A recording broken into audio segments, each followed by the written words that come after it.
This episode is brought to you by the Fempower Health Perimenopause and Menopause channel. If you're not subscribed and want to learn more about perimenopause and menopause, make sure to subscribe wherever you listen to podcasts. You can search for Fempower Health Perimenopause Menopause channel or click the link in the show notes. And if you're interested in chronic pelvic pain, we also have a dedicated channel for that. Search for Fempower Health Chronic Pelvic Pain channel to explore more.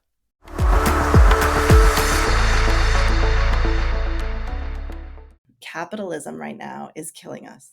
And so we value the fact that there's a company that's a Fortune 500 company that is making our retirement plans more stable, that we can retire earlier. We value that fact more than we value our health right now, and especially as it relates to treatment, because for the 40% of people that have obesity already, they need treatment. They don't need the food system to change.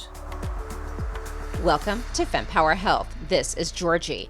Today we're diving into one of the most talked about health topics: weight loss, obesity, and the rise of GLP-1 medications. Joining me is Dr. Angela Fitch, president of the Obesity Medicine Association, a nonprofit leading the charge in understanding and treating obesity. Together we'll unpack the science behind these medications, debunk popular myths, and discuss the critical role of metabolic health, perimenopause, and aging in weight management. So whether you're navigating weight changes or just curious, this episode is full of empowering insights. So let's get started. Dr. Fitch, thank you so much for joining me on Fempower Health today. I'm excited. Thanks for having me. So I have had on my list for a very long time to talk about these weight loss drugs. I was like, who do I talk to? And because I really like to have research-based discussions. And, I know that a lot of doctors will get supported by pharmaceutical companies, et cetera. So I'm always like, who do I speak with so that this is a credible conversation and no one feels like it's influenced? So it's been on my mind. And I happened to be luckily introduced to Dr. Lisa Larkin. And I happened to bring up this desire. And she said, I know who. She didn't even, I don't think I even finished the sentence. She's like, this is who you have to talk to. So here we are. And, this is a important conversation because let's face it, we all want to look a certain way. The media, social media, magazines, you name it, are all saying this is how we have to look. And so this is going to be an interesting dialogue because we have to overcome that and figure out where chronic obesity, how things change when we hit perimenopause, where these weight loss drugs fit in, because this is reality. So that is what I would like to cover today. And I'm so grateful to have you here.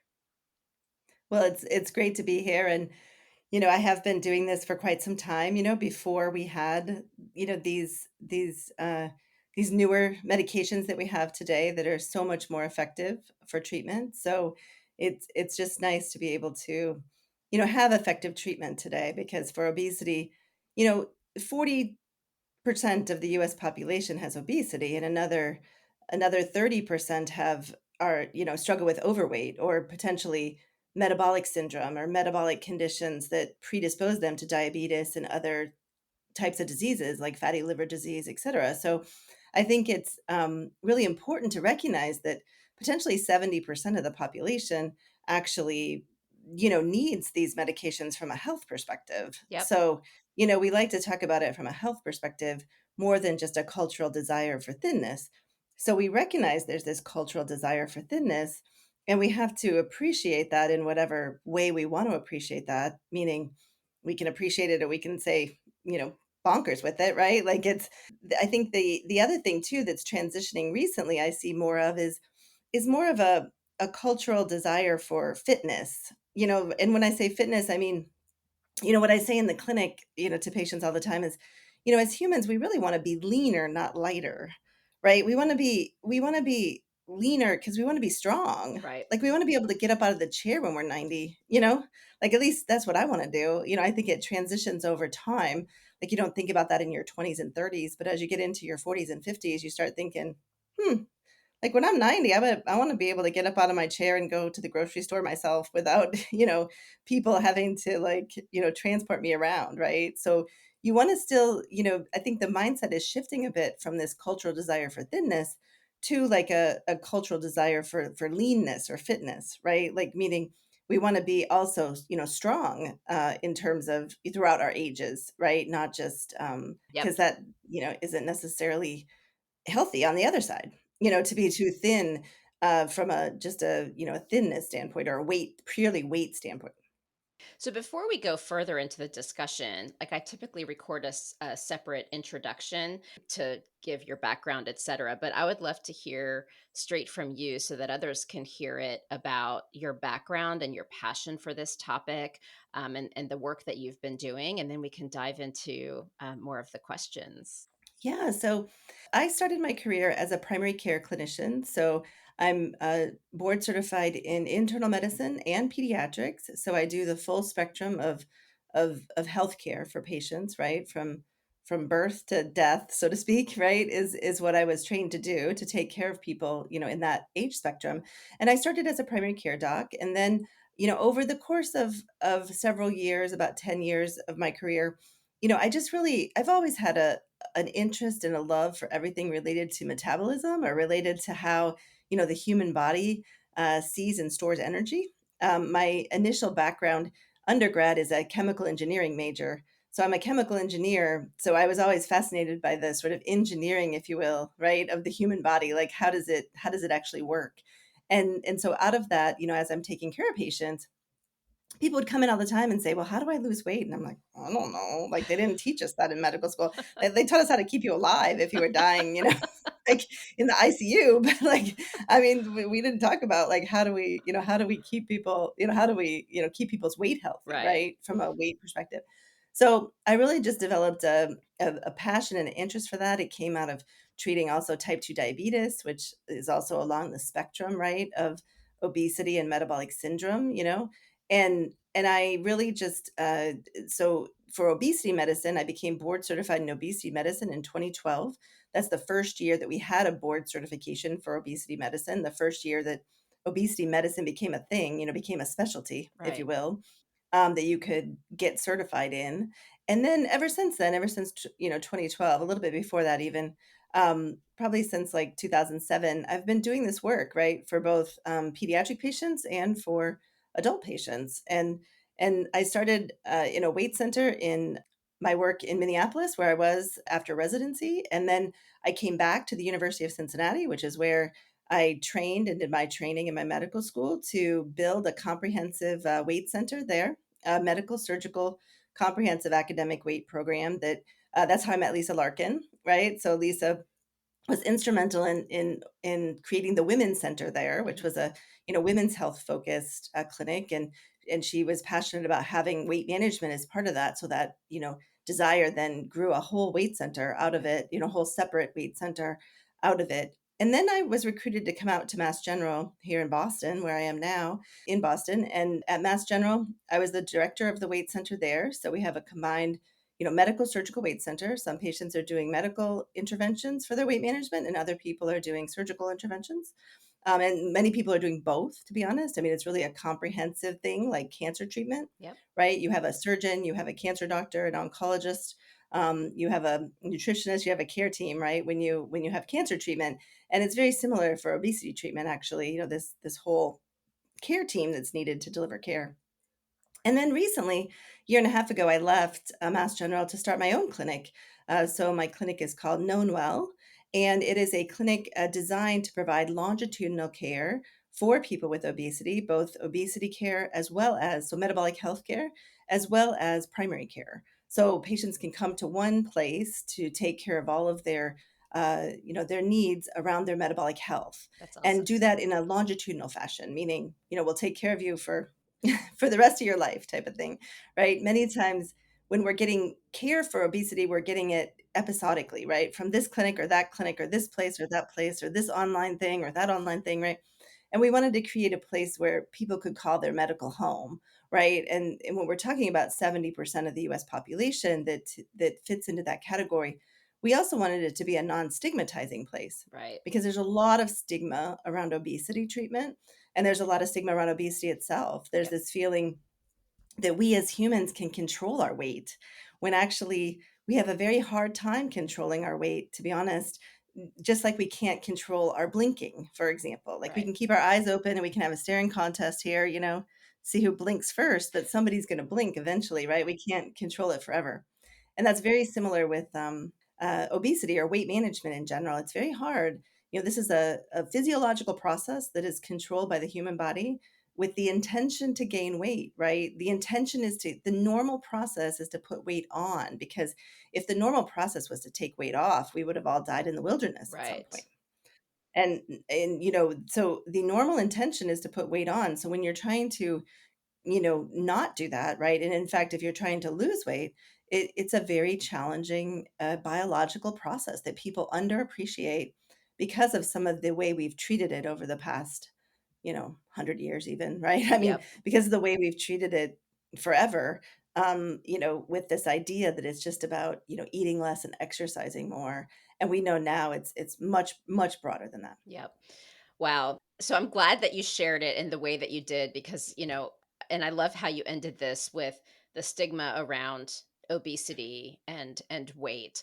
So incidentally, yesterday I interviewed an expert on the gut microbiome and Mhm. wow, like he has read thousands of papers. His view on it is absolutely fascinating. We know that experts like Dr. Robert Lustig and others are really talking about metabolic syndrome and how a lot of the root cause of that is the way that we're eating.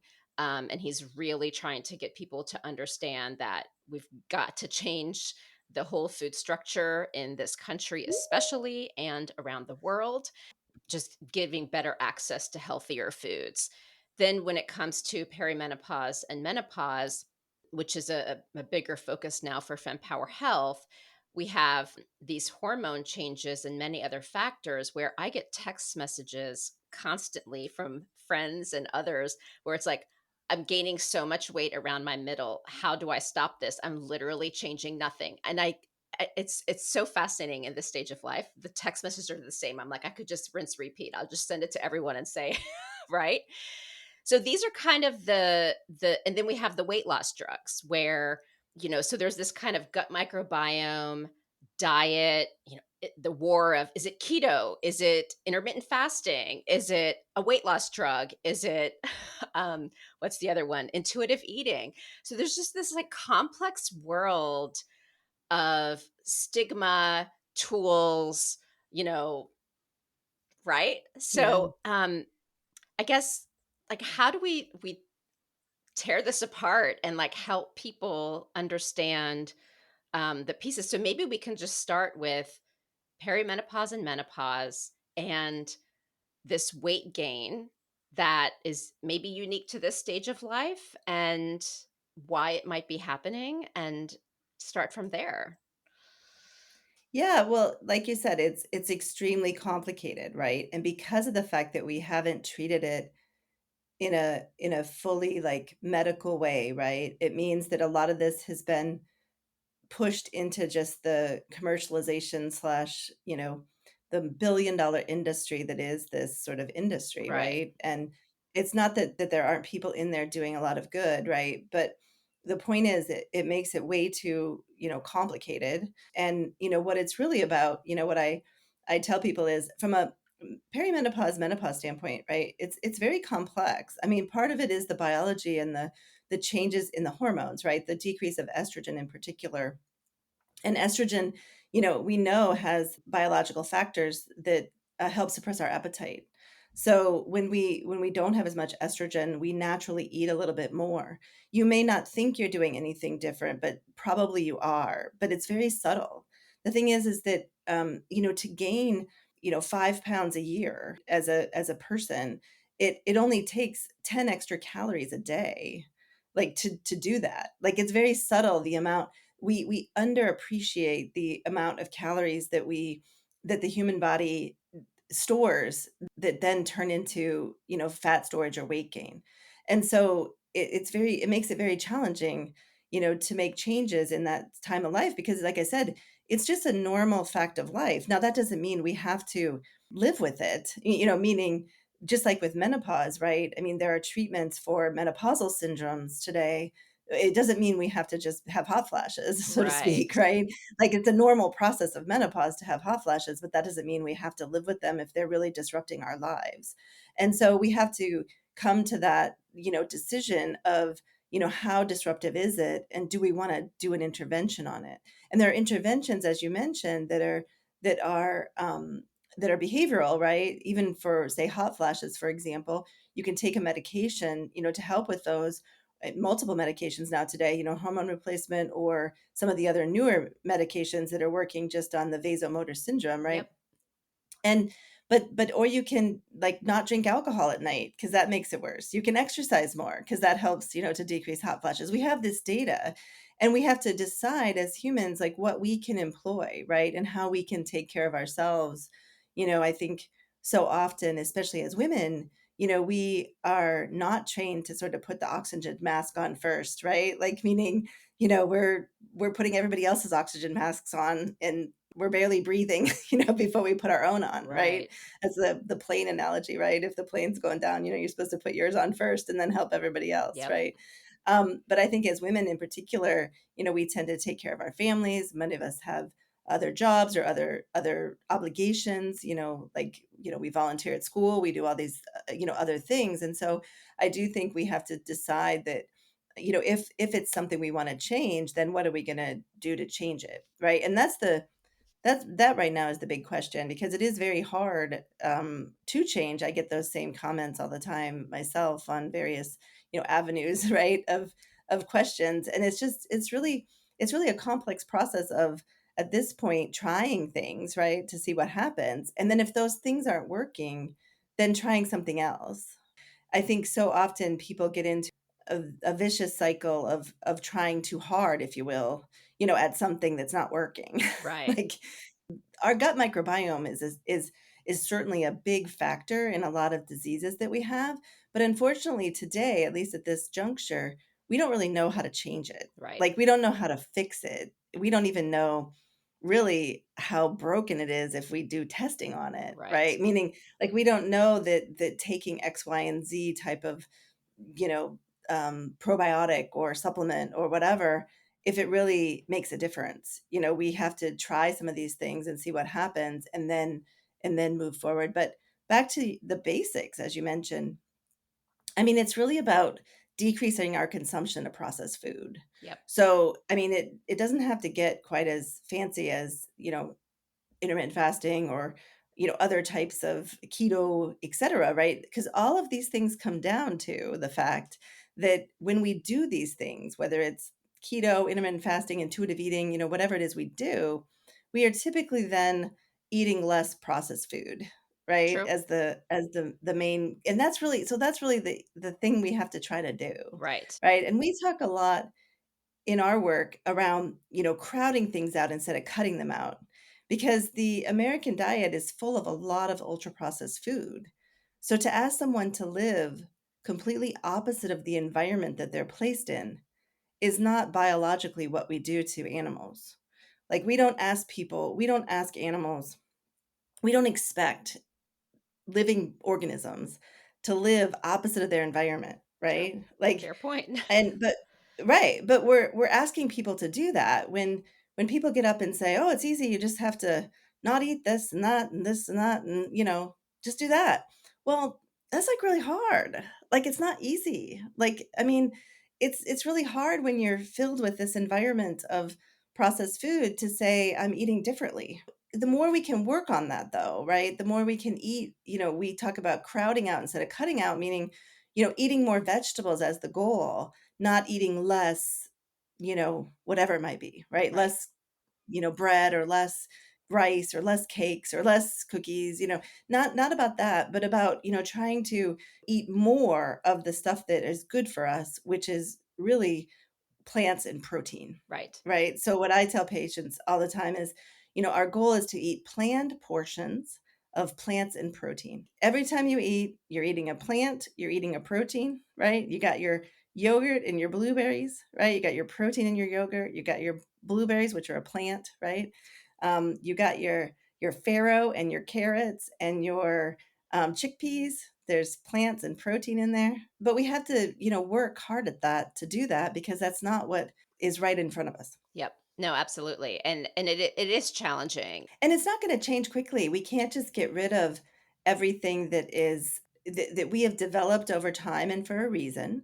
We have developed this food system that we're living in the United States, and we definitely need to change it, but it's not gonna change very quickly, because right now, literally, capitalism right now is killing us. Yeah, And so we value the fact that there's a company that's a Fortune 500 company that is making our, retirement plans more stable, that we can retire earlier, that we can, we value that fact more than we value our health right now, and especially as it relates to treatment, because for the 40% of people that have obesity already, they need treatment. yeah, They don't need the food system to change. That's not gonna treat their disease that they already have. That might prevent the 30% of people that don't have a disease right now from developing a disease. That right, might prevent my 17-year-old son, who is gonna grow up in this environment, from dealing with obesity as he gets older. But it's not gonna change. If we radically change the food supply today, that's not gonna cure obesity today. And we have to understand that because the bigger thing we have to get patients right now is access to treatment. And that is also capitalism killing us because one of our large insurers, who is one of the Fortune 500 companies, as an insurance company, we have in the United States said we would value a company being an insurance company, being in the Fortune 500, right, making, you know, $22 billion a quarter in profit, to make that a profitable company for its board of directors who doesn't cover obesity treatment, doesn't cover medications for obesity, doesn't cover these medications now, these GLP-1 drugs that we know now prevent heart disease, extend your life. There was just a study the other day showing that patients on these medications had a decrease in death, right? 77% decrease in death and all cause mortality. That's a big deal. I yeah, mean, today, essentially, if you have obesity and you can't get access to one of these medications, it's almost malpractice. I mean, from a standpoint of if I was as a doctor, right? If you came into my office and had breast cancer, obvious breast cancer, and I told you, "Oh, why don't you go change your gut microbiome?" I mean, that would be malpractice. I mean, we know that surgery and radiation and chemotherapy, even though they're bad things and we don't want them, we know that that's the best way to right. treat breast cancer, meaning you have the best outcome, right? And we know that today too about obesity treatment, with some of these newer medications and some of the data that's coming forth, yet we don't have access. In fact, we tell people, you don't have coverage, so why don't you go buy this stuff over here on the street corner that we don't know where it's really coming from. These are the compounded Yep. medications I know we're going to talk about a little later. But go buy this for 300 bucks a month, not for cheap. I mean, not for like 20 bucks, but like for 300 bucks, go buy this stuff over here that we don't have any quality control over or very little quality control over, because you know, it's your fault, go buy this, right? We're not gonna pay for it. And we have to take a different approach in the United States today and say, this is an epidemic that, is shortening people's lives, is making their quality of life worse potentially. And we need, access to care for people. Yeah, no, absolutely. And so much of it is preventative care. And you don't make money on preventative care. Even though in the long run, your costs go down, what Right, people value is revenue, and that right, is messing up so many things. It's messing up what you're saying, it's messing up women's health products getting funding. The amount of impact that it has by looking at this wrong, and the way we incentivize behaviors, with these companies is unbelievable. If we all ate healthy and had better resources, would the chronic obesity not exist or exist less? Or is there something else that has it where a certain percent of our population just has the chronic obesity? I just wanted to clarify that point. yeah. So I mean, if you look at the statistics from, even back into the, 20s, 30s, 40s, right? 1920s, 30s, 40s. I mean, there were a percentage of people that have obesity. Okay. It's around about 10% of the population. So there is, certainly a multifactorial disease state Okay. that precludes a person to be better at storing energy, right, than another person. And we know that from a genetic perspective. We know there are, over 200 genes that affect obesity today, that lead to this. And they're genes that are being selected for over time because it was good if we were good at storing energy, right? Like if back in the day in the wilderness, if you were good at storing energy, you survived the winter and then you reproduced. Right. So those genes got selected for and said, "Hey, if you have this gene, you survived the winter, so we're going to put that." Then two people mated that had those genes, and then those kids had those genes, and so then these genes got selected for purposefully. We don't need them today. I mean, in our world today because of, the excess energy that we have around us and the Right. decrease in physical activity. I mean, increase in screen time, decrease in sleep is huge. The fact that we don't prioritize sleep in our country, the stress. I mean, the stress of some people having to have three jobs and raise four kids at the same time, right? So I think there is a lot of this is a multifactorial disease that is coming forth. It's not just about the food. And certainly, like I said, at this point, if we, radically change the food supply, that would still not cure obesity, Okay. right? And that's what we're figuring out from a now, over time, it could definitely we're hoping that we can bend the curve on obesity with all these things that we're talking about, right? That we can because it's just been going up and up and up year over year, the prevalence, right? Right. So 10%, sort of it was flat until the 1970s, 80s, right? Or, when it started to go up, which is again multifactorial. There was a lot of development of technology. There was a lot of women going back to work. You were in a household where you had two people working instead of one, whether that was man, woman, or whatever. But the point was that you needed quicker. There was a lot of talk about making things faster. That was Yep. Betty Crocker and her kitchen, and Yep.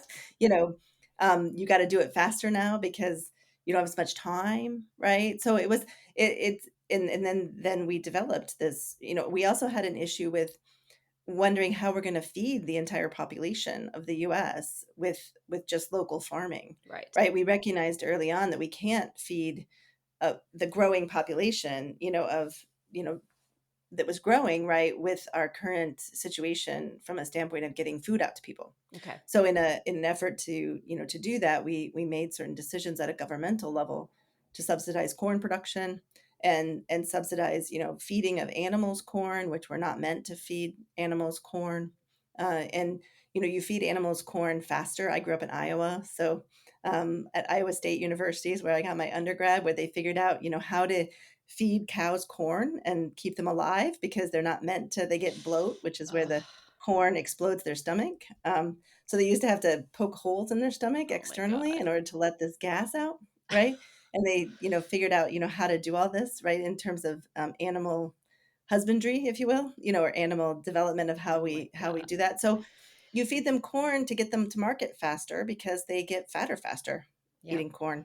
And so again, we did that also economically because a lot of our farmers, I remember Farm Aid back in the day because that was when I was, graduating high school in the 80s, right? And we had Willie Nelson come into our town, little town in Iowa, to play at the Cattle Congress, which is the place where we used to go to have our little fair every year, and people would show their cows and their pigs and, everything. And he was playing there for us because it was Farm Aid, right? And they were raising money to try to keep the farmers from, going out of business, right? Right. And subsidizing corn kept that from happening. So my point here is just that there's a lot of factors that happened, somewhat intentionally, somewhat by accident, somewhat potentially making, wrong decisions that we didn't know were wrong at the time because we didn't have the data. But again, we have to, figure out where we're at today and start to make a difference, Yep. and that's where, at least at this point in time, the disease of obesity is much more treatable today, if we can, hopefully get patients, better access to care, which, like you said, the downside is that care costs money, and then that care prevents other diseases, which again is not what's valued Right. today, unfortunately. Yeah, no, it's completely lopsided.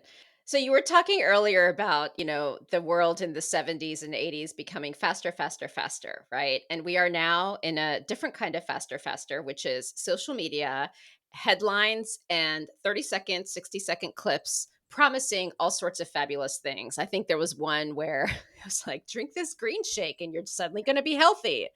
Right. Because being healthy, it's you can't do a quick fix. However, we have these GLP-1 drugs. We've had them for 20 years, just to caveat that. That's what I have understood as well. What I would love to do is have an honest dialogue about these.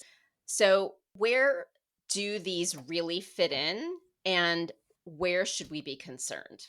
I think, we should worry more about the people that actually potentially need these medications, not all of them, but that need access to this treatment. And that's really why there's been a shortage. It's not been because Hollywood is buying them up.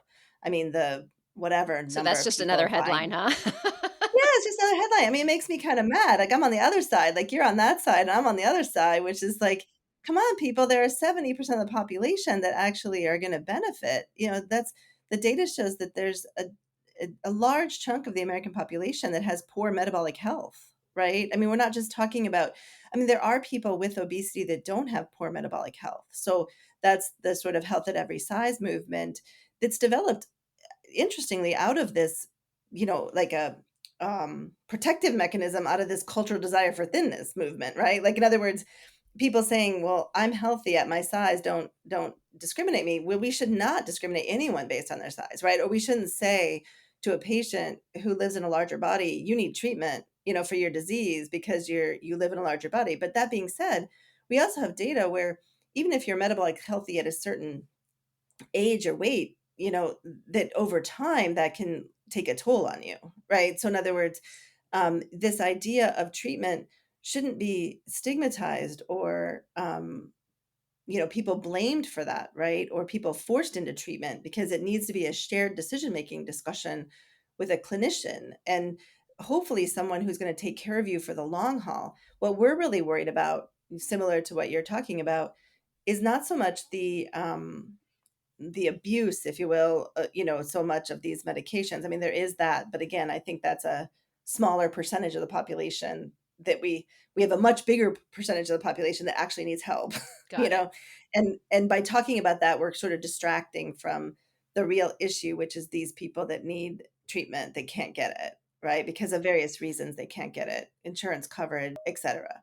We need to help understand that these are helpful medications on multiple levels, and the data we have today, at least, doesn't show that there's a lot of excess risk associated with them. Right now, semaglutide, which is the first of these products 20 years ago, the issue was that they just weren't very good, so to speak. Okay. Right? I mean, they produced about 5 to 8% weight loss, right? And now with semaglutide coming on the market, which is Ozempic or Wegovy, Ozempic for diabetes treatment, Wegovy for weight management. And when this came on the market, now you're talking about an average of 15% weight loss. I mean, we doubled the efficacy of these drugs. I mean, we didn't. I mean, Novo Nordisk did, thankfully, to them as a company, right? They spent a lot of time and research in developing this molecule, over the course of 10 years, right? Developing this molecule that's 97% homologous to our own GLP-1. The reason it's so much better than the old stuff is that it looks a lot like our own GLP-1. We make GLP-1. Mhm. We as humans have these hormones in our body. GLP-1, GIP, which that's tirzepatide now is the next drug that came out, which is Mounjaro or Zepbound. So Mounjaro for diabetes or Zepbound for weight management, but that's GLP-1 and GIP. These are all receptors and hormones that we already have in our bodies naturally, that we're just stimulating that receptor by this now chemical agent, right, that is having this effect on us. And there's a lot of positive effects that we've found out from these medications. And at least the data we have today, which is about 10 years of data, 8 years of data, on semaglutide doesn't show significant, problems at least. But Okay. it hasn't been out for 20 years. It hasn't been out for 30 years. So, I mean, we with any new treatment, statins, for example, for heart disease, right? I mean, when they came out, I'm sure a lot of people were skeptical, right? That everybody needs this statin, and now everybody's taking a statin, you know? So I think, we have to really understand that these really are truly amazing inventions, right, of our time, innovations of our time. So then let me ask you this. Is this meant to be a lifelong drug or not? So maybe you can just talk about that dynamic of the role that they can play. I think, that is going to, for the majority of people, for the 40% of the population that has obesity, it's going to be a lifelong drug. Okay. Meaning, for that population, and, there may be 5% of those people where they don't need it for life because, something else was leading to their obesity. Maybe they were on a medication, maybe they were on high doses of prednisone for an autoimmune disease, something that led to their obesity development, right? Not that they got obesity because of their genetics and that the environment and aging and menopause and all the other things that we, can't really slow down or change, directly, right? The first myth I wanna, like, bust, right, is that for the vast majority of people, they don't take these medications and still eat their potato chips.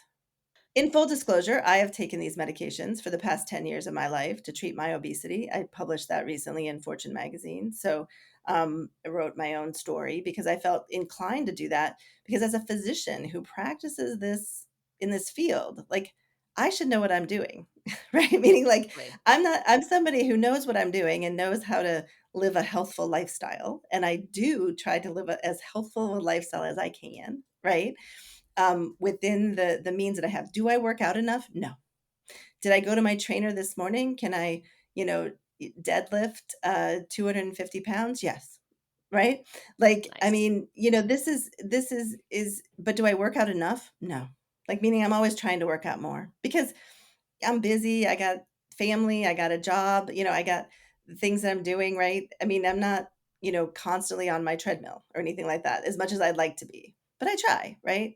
But my point is that for most people, they're trying, right? They're trying to live the healthiest they can within the environment we have, and they're still struggling, right? Like, that's the majority of people. Okay. There are certainly people who, as you mentioned, that live in food deserts, like you mentioned earlier, that struggle more than others to find access to high quality nutrition, but they're still likely struggling, right? Or trying to do their best. There are a very small, I think, percentage of patients that for whatever reason are sort of more addicted to this type of food or have other pathologies that make it so that it's harder for them to get away from that.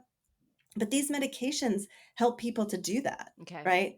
But they don't reset something. So that's myth number 2, is that when you take them, if they're helpful, you're likely to need them long term because when you stop them, the data shows that the weight comes back on. Because if you were able to do it on your own, you would have done it on your own in the first place. Okay. There's about 5 to 10% of people that truly, and this comes from a lot of good data on things like Weight Watchers and other programs, lifestyle programs that have been studied over the years. It's just the natural tendency of the human body biologically is to gain weight back. And so you're going to fight against that. And the biggest thing that we worry about, meaning those of us in the profession, right? That are, I was recently the president of the Obesity Medicine Association, which is our the largest association, the oldest association of clinicians, all sorts of clinicians, nurse practitioners, dietitians, psychologists, physicians that take care of patients with obesity. Right? Our organization has been around since 1950. So we've been doing this work, for a long time, even before we had, these amazing treatments. But the thing is that what we worry about is if people lose weight and then gain it back, you become it's harder to lose weight again. And you become sicker when you gain the weight back because you tend to gain more fat mass back than you gain muscle back, lean mass. Women in particular, I think, have been really good at chronic dieting, sadly. This chronic idea of just depriving oneself and going in these spurts of I take off 20 pounds and then I gain it back and then I take off 20 pounds. A lot of my patients come in and say, say to me, "I've lost 100 pounds." I'm like, "Oh, that's great." And they'll be like, "No, I've lost 10 pounds like 10 times." Like, I've Ouch. gained it back. Like, Right. I lose 10 pounds, I gain it back. I lose 10 pounds, I gain it back. And I've done that over the course of 20 years, right? And so this sort of chronic up and down, what we're finding is not good for our metabolism, Right. because of the fact that when you gain weight back, you tend to gain more fat mass back than lean mass. And when you do that, then your body fat percentage is higher, your muscle mass is lower, relatively speaking, and you're not burning as many calories, Got it. right? Your metabolism is lower now, despite the fact your weight is back to that number, whatever it might be, right? Okay. And so we cannot get in. I fear, especially with the some of the increased access that we've created out of commercialization of this field, right? And out of the us allowing commercialization of this field, so to speak. Like, we've never allowed any kind of treatment, right? Being able to buy pharmaceuticals from a website, where you're filling out a form and a physician or clinician is blessing that form and sending you a product, right? I mean, we don't give out cancer drugs that way, Right. right? Like, yet we're allowing this to happen for various reasons, and I'm worried that people are gonna do that when they can afford it. They're gonna treat their disease state, they're gonna lose that weight, but then when they stop the medication thinking, "I can do it." People can go, at least personally, like, I can go 3, 6 months at a time and maintain some weight loss, but it starts to come back, right? And I know that it's important for it not to come back, so Right. I will go back on treatment.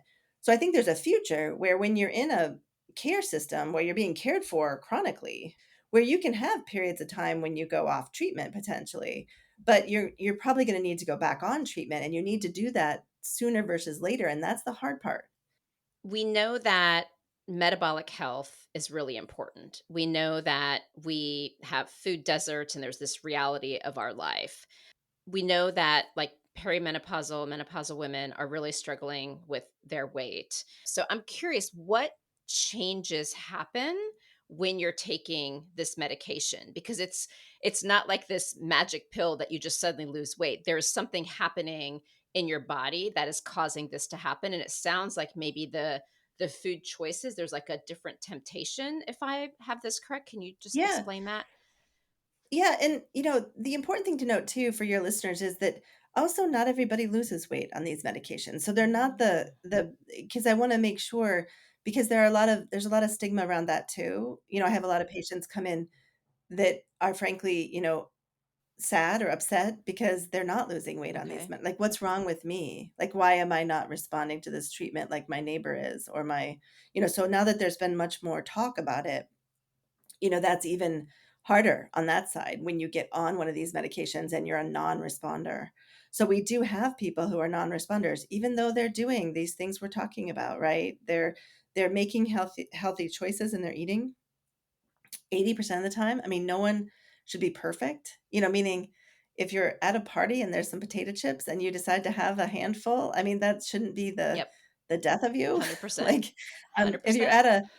at a ball game and you wanna have a hot dog because, like, it's kinda like a thing that you do at the ball game and that looks good to you, I mean, that's hard to be like, "I'm not having a hot dog," if that's something that, is something that you enjoy. But these medications do, 1, decrease our appetite, Okay. 2, make us feel more full. The other thing we've had, unfortunately, in our world because of this diet culture, right, is this sort of thing thrown down our face constantly that we just need to not have an appetite and need to not eat. And so what we don't wanna do when patients go on these treatments, we actually talk a lot about the fact that you need to eat. Like, in other words, don't go around just not eating Okay. because we've conditioned ourselves to do that, to chronically diet, Yep. right? To, like, it's good if we don't eat. It's a positive thing, right, if we don't eat. And when you get a drug that then makes it so you can't eat or you don't feel like eating as much, then people sometimes just go around not eating, and that's not good for us from a health perspective, right? We need our plants and our protein, right? We don't wanna people have this misconception that they want their appetite to go away completely. And we try to talk a lot about the fact that that's not the point. The point is you should still be hungry, but hopefully you should be hungry for a choice that's healthier for Yep. you, right? So that you pick the yogurt and berries instead of the donut, at the breakfast bar or whatever, at work or whatever the case might be, right? And these medications help people to make those decisions, which is fascinating. They decrease, alcohol consumption. For many of my patients, that's an issue, not an issue at an alcoholic level, but, like, at an issue of a social, it's become much more socially, I think even since COVID especially, much more socially, sort of behaviorally habit, Yep. to have a glass of wine or 2 at night. It was just kinda like something that developed, I think, a little more so, with, the pandemic, especially as we were locked in and there was nothing to do, and you were like, "It's 5 o'clock. Okay, I need to transition from work to home." Yep. That used to be a drive home in your car with the radio on or something, and then it became, I'm just gonna, have a glass of wine or have a drink, right?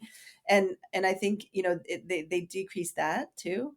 So, and then they have a lot of, positive metabolic benefits internally that you can't control, um, like by yourself, right? I mean, by you can't control fundamentally, from a human body standpoint, because that's just the way we work, Right. right? And this is part of that gene, sort of insulin resistance and tendency towards that genetic predisposition to be good fat storers. My family are good fat storers. I mean, we were hardy people who were good at storing fat. And that doesn't like help today when we can't sleep. I'm waking up at night because I'm having a hot flash. And then I can't get back to bed because I'm worried about my son and whether he's going to get into college. And why am I worried about my son who's gonna get into college? I mean, like, I don't think my parents worried about me, but maybe they did. But there's just so much more of this stuff that we worry about, that I think we obviously work on that, right? As all of us do. But, that's the struggle, right? The struggle is real, is my point. Life is the struggle. Human body. Right. Now, aren't they also being when I spoke with Dr. Larkin, she said you have to talk about the compounding. Isn't there some sort of weird marketing term that people are using too that is making all of this incredibly confusing?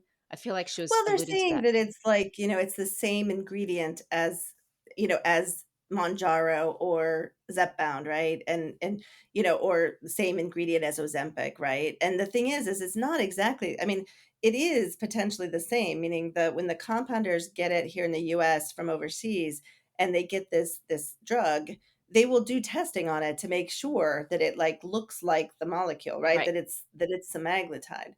But it's still not potentially the same semaglutide that, because there's no generic base product available. Like the companies that created these people mistakenly think that you can just grab this stuff off the shelf. I mean, I'm okay with compounding, heparin or epinephrine. These are drugs, or even, I mean, there's, lots of discussions around women's health with compounding, Yep. hormones, right? Well, estrogen is a generic drug that's been around for a long time. I'm sure there are certain, companies that might make it better, right, too, right? Meaning a company that has, a lot of, has to abide by the FDA regulations and has to like do a lot of quality control, like Novo Nordisk has a lot to lose. Meaning, if they if something wrong goes awry, right? They're going to produce high quality product, Right. right, on purpose. The places that are making it over there, we have Right. no idea Right. of the quality of what they're putting in there. Yeah. And that's the worry that we have, is that, we just don't know. It's like if you're taking a compounded product, it's like you're entering a research trial. Okay. Because that drug, that actual drug from from that place that's making it has never, you know, put that drug into humans, Right. right? I mean, there's not an FDA approved generic medication. And even those, our generic field, like our current generic drug market is fraught with issues, Yes. with efficacy, right? Like some people will say, like their thyroid medication in particular, if they go on a different one, they get a different one month, right, from a different generic manufacturer, and they're like suddenly, tired all the time and their levels are off because it's not as sort of conscientiously being produced, right, as sort of the brand name pharmaceuticals. So that's our worry, is that something's going to go wrong there, right? That someone's going to have that there could be a contaminant in there, for example, and then people get sick. No, that makes sense. Okay, so in one sentence, maybe two, who should not be taking the GLP-1? I don't know if that's a fair question. Who should That's a good one avoid because it? there's a lot more data coming out, right? I do think in 10 years, we will be having a different discussion. Okay. But, meaning I think people will be on it to prevent themselves from getting Alzheimer's because they have a Mm, strong family history of okay. Alzheimer's, right? Because there's some data coming out around that. So I think there'll be a lot more people that qualify for treatment over time versus less people. Now, interestingly, we may have less obesity over time, depending on how these all, because some of the changes that are happening with taking these medications are also changing the food environment. We've seen that happen, meaning processed food companies are trying to make different things to Yes. target, yeah. So I think some of it's going to change, right? Like when Yep. people don't eat as much of those whatever that is, right? Then that company is going to struggle and then potentially go out of business, right? We might have fast food companies, for Oh example, go my out of god. business. If GLP-1s literally do that, then I'm like, "Can we all just take them because we can make these I think it's companies quite shut possible. down?" I think it's quite possible, right? I mean, so I'm just saying that, like, there's gonna be a lot of these changes happen. So, and just, more quickly, I think, who shouldn't take them is someone who, again, is really trying to do it in a way in which they have a dysmorphia about their body, that they're trying to change their body, you know, just to look different or feel like their body looks different, Okay. right? Because we don't want there is a danger to being too thin, Yes. right? A health danger, a real health danger to being too thin. There's a real health danger to have disordered thoughts around our bodies and around our food. And if you're having those disordered thoughts and that's what's driving your treatment, that shouldn't be the case, Okay. right? We shouldn't have people taking them so that they can fit into a certain size for a party. Okay. We shouldn't have people dieting to fit into a certain size to go to a party either, right? I Yep. mean, or doing some sort of program or some sort of online thing, right? Because it's just we should have good treatment for eating disorders as well. And I think that again, it's going to be that's a smaller percentage of Yep. population, right? We want to focus on treating everyone responsibly as much as we can. I guess to summarize this is it is true in perimenopause, menopause because of the estrogen levels changing, we will likely be gaining weight. And testosterone and other hormones, right? I mean, we're gonna gain weight, and we're gonna gain weight around our midsection. But is that we don't know, right? That we think that that's actually unhealthy, like, meaning we have data to show that there's an increase in cardiovascular disease risk when women, Yep. go through menopause transition. So, depending on your family history, depending on your other circumstances, depending on if you started with obesity and now your obesity is getting worse, right? Depending if you started with overweight and now your, weight's getting worse. I think the harder patient is the person who, has been lean all their life and then during menopause is expected to, is gaining this 15 pounds. Still probably not good for them, right? Especially, around their midsection. And how Yeah. do we combat that? That I think is a harder Yep. decision on treatment because we're changing a biological process, which is menopause, weight gain during menopause. And is it protective of us somehow? I mean, and could it protect certain people but not others? Depending on your other risk factors. So I think it's a valid Right. discussion to start to have and to look at more research around. Well, what if there is an increased cardiovascular risk, no matter what size you started at? With that 15 pounds of weight gain around your midsection, should we stop that from happening and keep you at 125 pounds, instead of 140 pounds, right?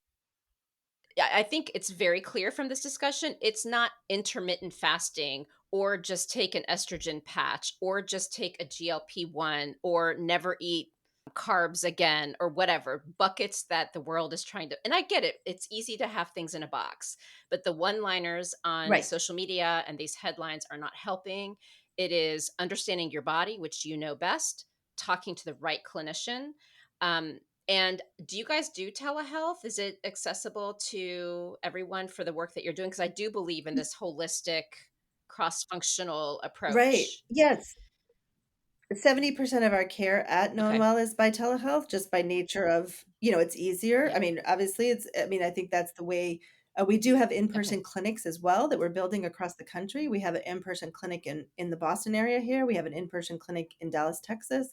We're building a clinic in Minneapolis. We'll soon to be open in New York City, Awesome. Atlanta, Seattle. So these are some of the areas that we're, starting with. We're just getting started. We've only been a year and a half into this, so we're rapidly trying to grow and expand access to this care.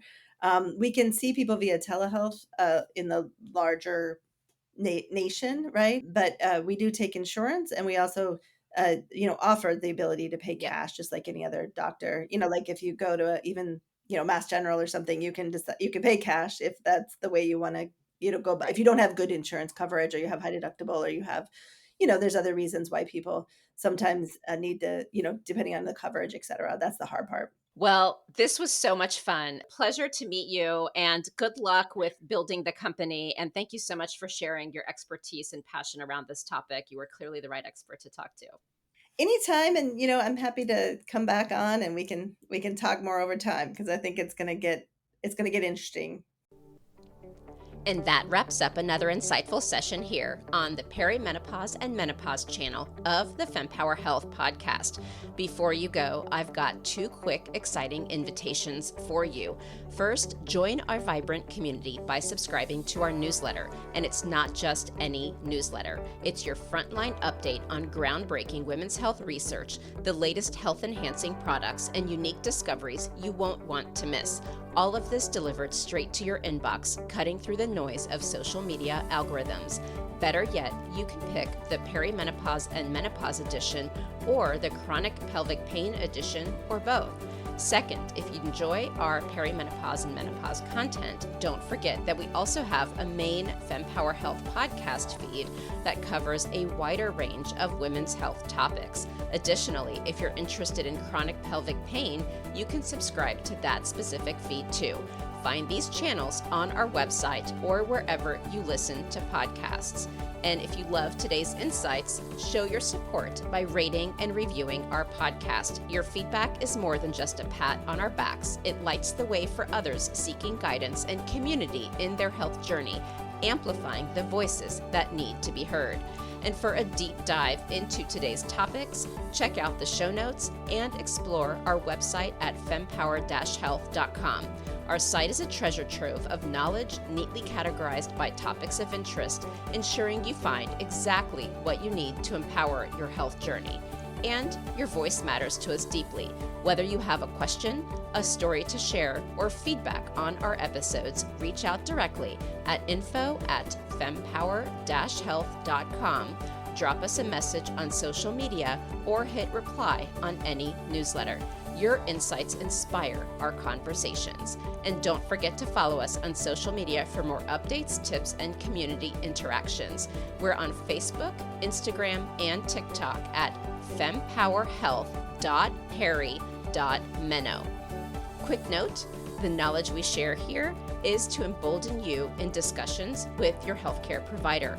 It's not medical advice. Always consult with your doctor for health decisions. And remember, the diverse perspectives of our guests reflect their individual journeys, and it's not an endorsement by Fempower Health.